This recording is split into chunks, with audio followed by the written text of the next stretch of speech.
So huge day yesterday, record-breaking tornado outbreak. Storm trackers around our fleet of storm trackers, the biggest fleet in the entire country. We had Jim Gardner and Bob Mills, Sky News 9. He was all over it as well. And today we are unfortunately having to cover that aftermath. So we do have our trackers out.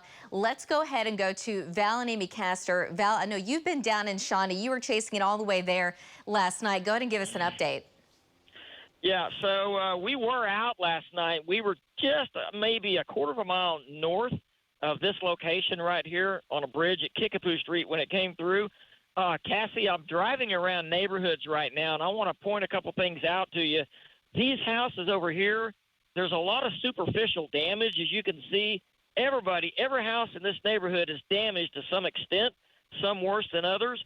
But look at this car right here. Almost everybody's car looks like that. You see those windows? Windows blown out of a lot of cars out here just from all the debris and stuff going around.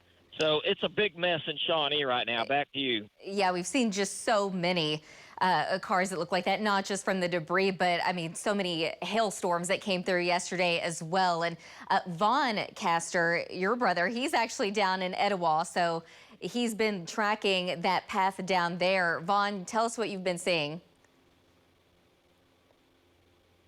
Do we have Vaughn? Okay.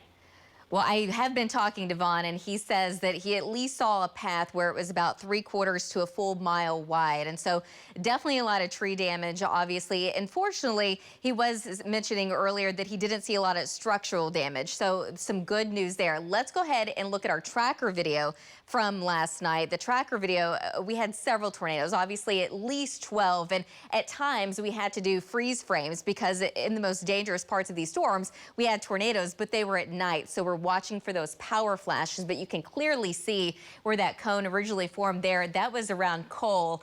And this particular one, it had to be a very strong tornado, at least EF2, but they're still going to continue to do the surveys today, and we're going to see how strong that tornado actually was. We had another producer around Middleburg, and we had Brandon and Sammy. They were out there as well. We had Jeremy Carter, we had Marty Logan, we had Hank and Patty Brown, we had Tom Pastrano, again, the biggest fleet, but here's another shot of that Cole tornado. So very, very wide. Here's another one from Lake Stanley Draper. You can see the funnel there, and the condensation was all the way down to the ground. Another very dangerous situation with the tornado that eventually went on the west sides of Shawnee and moved off to the north and east. But again, very hard to see, but you can kind of see where that funnel is. You can see that it eventually, yes, we did have that condensation, just lots of damage from the aftermath after that tornado. So several tornadoes yesterday. It was a very dangerous situation, but we followed it all the way through, and eventually it moved north and east, and it kept kind of circling around some of the same areas as well. And again, this is some of that Etowah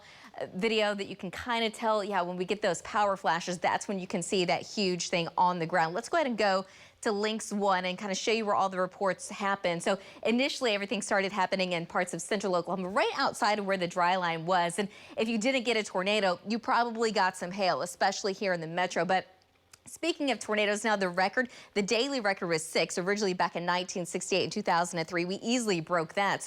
So far we're going with the number of 12, but after surveys are done, we'll be able to put an actual number on that. But just looking at some of our shear tracks, and this is something that only News 9 can show you because we have a crazy amount of wattage on a dual pole 1 million watt radar, and we saw all the tornadoes as they moved off to the north and east, just tracking them minute by minute. Confirmed dangerous tornadoes at times, just so much debris just kind of lofted around. You could easily see that with the debris balls, but tracking all the tornadoes as they eventually moved east into the Tulsa viewing area. So just kind of looking at some of the hail. So it wasn't just tornadoes, it was the hail tracks. We had lots of small hail, but we also had a lot of big hail, and some of those started dumping over some of the same areas right across the metro. So lots of baseball-sized hail. I'm going to get out of the way here. This is Washington. Ray Ivy sent that one in. A lot of you had cars that look like that. And this is just another video that Will actually sent in from Blanchard, and he was looking at that supercell as it was moving around Cole. Looking at rain, we had a nice rain. In Oklahoma City, almost an inch, but some of these storms happened over some of the same areas. Cold front still to our south and east, rain and storms in southeast Oklahoma. Those still have the potential of becoming severe in that part of the state later today. In the meantime, temperatures in the mid-60s. Pretty quiet this afternoon. We do have a chance of rain as we get into the weekend, but not expecting any severe weather. We'll be right back.